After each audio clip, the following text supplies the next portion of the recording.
હરસિદેવ શ્રી રામ પદ સરોજ અન પાયની વ્યાસનો શિષ્ય એકવાર ભક્તિ વ્યાસનો શિષ્ય સત્સંગ સંજય અને એ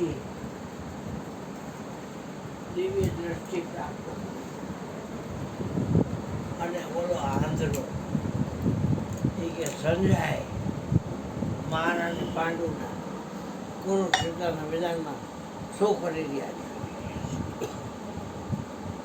આની પાસે દિવ્ય દ્રષ્ટિ અને વ્યાસ પાસે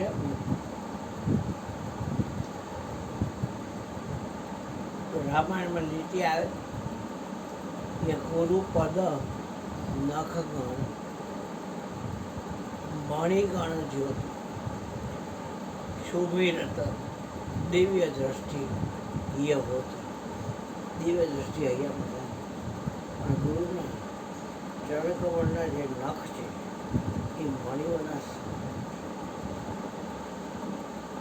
પછી દિવ્ય દ્રષ્ટિની પ્રાપ્તિ થાય અને આત્મા બધું દેખાય. પછી કોણ હું વિચાર કરે છે એ દેખાવું એ દિવ્ય દ્રષ્ટિનું બનાવે. તમે હું વિચાર કરો છો, શ્વાસના કરો છો, પરમાર્થના કરો છો, જગતની બાજીના કરો છો, કારણ કે ગુરુદેવ તો પરમાર્થ રૂપ છે. એવું છે નિર્ણય એટલે મુદ્દો આ છે. ખોવાવું કેવી રીતે એનો થોડોક વિચાર કરો. નહીં કાલ આવજો. જય ભગવાન. બાર બાર હરસિદેવ શ્રી રામ પદ સરોજ